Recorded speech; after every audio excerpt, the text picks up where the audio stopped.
ada pengertian riba. Menurut bahasa, riba memiliki arti tambahan, sedangkan menurut istilah, riba adalah harta tambahan yang disyariatkan dalam transaksi tukar-menukar antara dua pihak yang berhubungan dengan harta tersebut. Surat Al-Baqarah ayat 275 yang berbunyi, Bismillahirrahmanirrahim. Alladzina yakhuluna riba la yaqumuna illa kama yaqumu alladzi yatahabbathu syaitan minal mas. Dzalika bi annahum qalu innamal bai'u mislu riba wa halallahu al-bai'a wa harrama riba. Faman ja'ahu maw'izatun min rabbih fantaha falahu ma salaf wa amruhu ila Allah wa man ada faulaika ashabun nar hum fiha khalidun, yang memiliki arti orang-orang yang memakan bertransaksi dengan riba tidak dapat berdiri kecuali seperti orang yang berdiri sempoyongan karena kesurupan setan. Demikian itu terjadi karena mereka berkata bahwa jual beli itu sama dengan riba, padahal Allah telah menghalalkan jual beli dan mengharamkan riba. Siapapun yang telah sampai kepadanya peringatan dari Tuhannya, lalu dia berhenti sehingga apa yang telah diperolehnya dahulu menjadi milik dan urusannya kepada Allah. Siapa yang mengulangi transaksi riba, mereka itulah penghuni neraka. Mereka kekal di dalamnya. Jenis riba. Secara garis besar, riba digolongkan menjadi dua, yaitu riba utang piutang dan riba jual beli. Yang pertama, riba utang piutang dibagi menjadi dua, yaitu riba qirad dan riba jahiliyah. Riba qirad merupakan adanya kelebihan atau keuntungan tertentu yang ditetapkan oleh pemberi pinjaman kepada peminjam. Yang kedua yaitu riba jahiliyah. Riba jahiliyah ini merupakan utang yang dibayar itu lebih dari jumlah yang dipinjam, karena si peminjam itu tidak mampu membayar utang pada waktu yang telah ditentukan.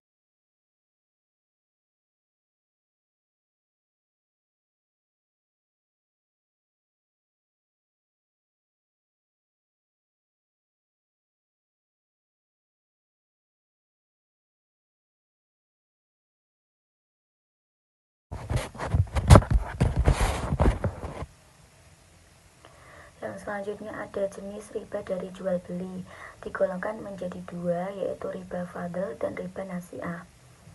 Yang pertama, riba fadl merupakan suatu transaksi jual beli barang sejenis namun tidak seimbang kadarnya.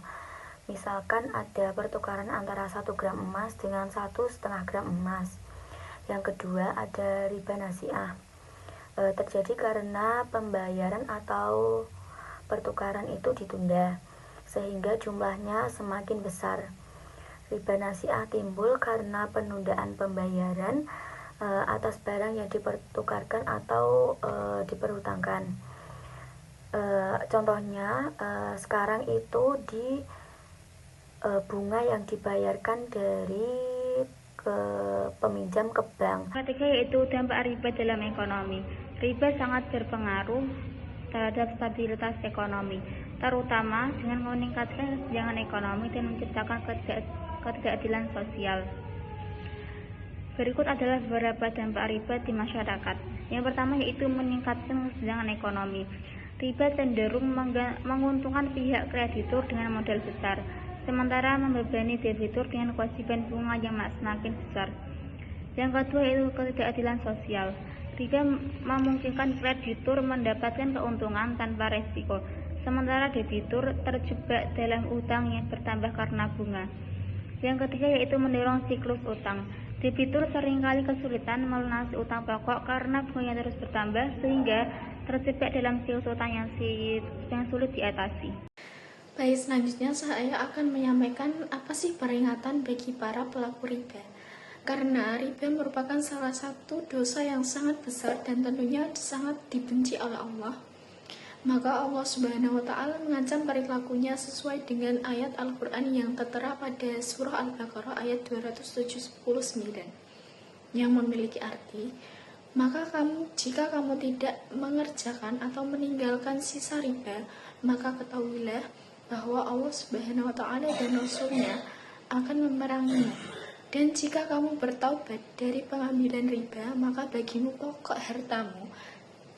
Kamu tidak menganiaya dan tidak pula dianiaya. Nah, Ayat ini merupakan penegasan terakhir dari Allah kepada pelaku riba. Nadanya pun sudah sangat bersifat ancaman keras dan dihadapkan pada orang-orang yang telah mengetahui hukum riba, tetapi mereka masih terus melakukannya. Ini berarti bahwa mereka orang yang tidak mengindahkan perintah-perintah Allah. Oleh karena itu, Allah menyamakan mereka dengan orang-orang yang memerangi agama Allah dan juga Rasul-Nya. Yang terakhir adalah kesimpulan dari riba. Riba adalah praktik yang dilarang dalam ajaran Islam karena dianggap merugikan salah satu pihak dalam transaksi keuangan. Secara umum, riba merujuk pada tambahan yang dikenakan atas peminjaman atau utang yang harus dibayar oleh peminjam kepada pemberi pinjaman. Larangan riba bertujuan untuk menciptakan keadilan, menghindari eksploitasi, serta menjaga keseimbangan sosial dan ekonomi.